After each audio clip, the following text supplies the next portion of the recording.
प्रभु यही है वो दुष्ट विकलांग मनुष्य जिसके हमें प्राण हरने हैं। तो देरी किस बात की गुप्त जी, हम अभी इसके प्राण हर लेते हैं। ये क्या गुप्त जी, इसके प्राण क्यों नहीं आए? प्रभु एक बार फिर से कोशिश कीजिए। गुप्त जी, हमारा यम इस बार भी खाली लौट आया।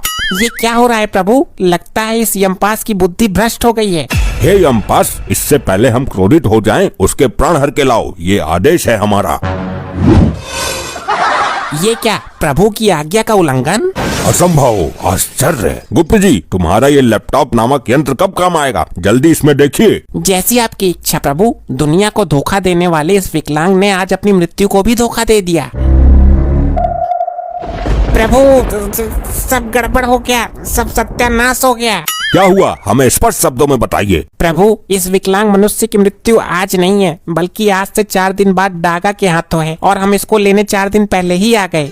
ये तो आपने बहुत बड़ा अनर्थ कर दिया। आप हर बार गलती कर देते हैं। प्रभु ये सतयुग के लैपटॉप हैंग बहुत होते हैं, हैंग होने की वजह से सब हुआ है।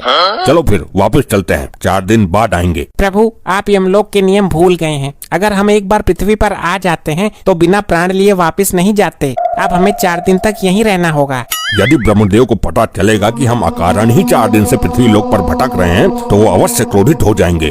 प्रभु अब तो अनर्थ हो ही गया, यहाँ का वातावरण देखते हैं कुछ दिन। आपका विचार उचित है गुप्त जी। और प्रभु जब 4 दिन बाद डागा विकलांग को मार देगा तो हम उसके प्राण लेकर वापस चलेंगे। ये डागा इसको मारेगा क्यों गुप्त जी? प्रभु मैंने अभी लैपटॉप में चेक किया था। कुछ समय पहले जवानी को जंग लगने के डर से डागा एक छोटी सी बहू ले आया, जो इस विकलांग मनुष्य की वजह से घर छोड़कर भाग गई। ऐसा क्या किया इस विकलांग मनुष्य ने? प्रभु डागा जब चोरी करता था तो ये विकलांग मनुष्य मौके का फायदा उठाकर उसके ससुराल में सारी बातें बता देता था। फिर तो विधाता ने इसकी मृत्यु डागा के हाथों से ही निश्चित की है। बहू भगा दी बेचारे की। गुप्त जी, बहू उसकी भागी है, आप क्यों रो रहे हो? ये दोनों वहाँ खड़े होकर इतनी देर से क्या ढेर चावल गला रहे हैं? मैं ही इनके पास जाता हूँ। प्रभु वो यहीं आ रहा है। अब आप देखना ये किस तरह मनुष्य को अपनी बातों की चक्रव्यूह में उलझाता है। प्रणाम भाई लोगों, क्या प्रोग्राम करने जा रहे हो या प्रोग्राम करके आ रहे हो? क्या मतलब है तुम्हारा? मतलब तुम्हारी वेशभूषा को देखकर बोल रहा हूँ। किसी जागरण वगैरह में काम करते हो क्या? मूर्ख मानव, हम साक्षात यमराज और चित्रगुप्त हैं। पहले मैं भी आप ही की तरह रामलीला में चाची ताड़का का रोल करता था। जितनी तेरी शातिर बुद्धि है और जैसा तेरा शरीर है, तुझे तो महाभारत में शकुनी मामा का रोल करना चाहिए था। नहीं नहीं नहीं नहीं नहीं, गलत बात नहीं, गलत बात बर्दाश्त नहीं। हम सत्य कह रहे हैं, हम यमराज और चित्रगुप्त हैं। 4 दिन बाद तुम मर जाओगे। अगर जीवन के अंतिम क्षणों में कुछ पुण्य कमाना चाहते हो तो कमा लो जाकर, तुम्हारी सजा थोड़ी कम हो जाएगी। लगता है दोनों ही दिमाग से हटे हुए हैं। यमराज और चित्रगुप्त बुलेट लेकर घूमेंगे क्या? अरे जाओ जाओ, जाकर प्रोग्राम करो कहीं। प्रोग्राम तो तेरी मृत्यु के पश्चात तेरे घर पर तेरा ही का होगा, कपटी मानव।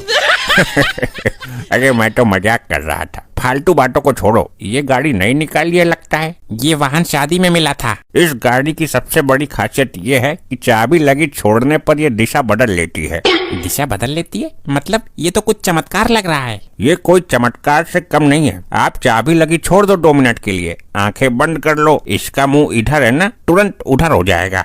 ये निर्जीव वाहन ऐसे कैसे कर सकता है? यही तो चमत्कार है, यही तो खासियत है इसकी। मैं नहीं मानता इन बातों को। ये विकलांग मनुष्य हमें भ्रम में डाल रहा है। अगर यकीन नहीं है तो ट्राई करके देख लो। चाबी लगा दो 2 मिनट के लिए, आंखें बंद करो, इसका मुंह इधर है, आंखें खुलने के बाद उधर मिलेगा। ये अपने आप घूम जाती है बिना चले। प्रभु क्यों ना इस चमत्कार को देख लिया जाए। आप नहीं मानेंगे चित्रगुप्त जी। ये लो, लग गई चाबी, अब कर लो आंखें बंद। अनर्थ हो गया प्रभु, अनर्थ। अनर्थ नहीं, उसको चमत्कार बोलते हैं गुप्त जी। गाड़ी कौन सी दिशा में खड़ी है? प्रभु गाड़ी खड़ी ही नहीं है, गाड़ी और विकलांग मानव दोनों गायब हैं। ये क्या, एक तुच्छ मनुष्य हमको ही चूना लगा गया। प्रभु ये लंगड़े लूले बहरे बड़े ही खतरनाक होते हैं धरती लोक पर। इस विकलांग मनुष्य को तो हम पाताल से भी खोज निकाल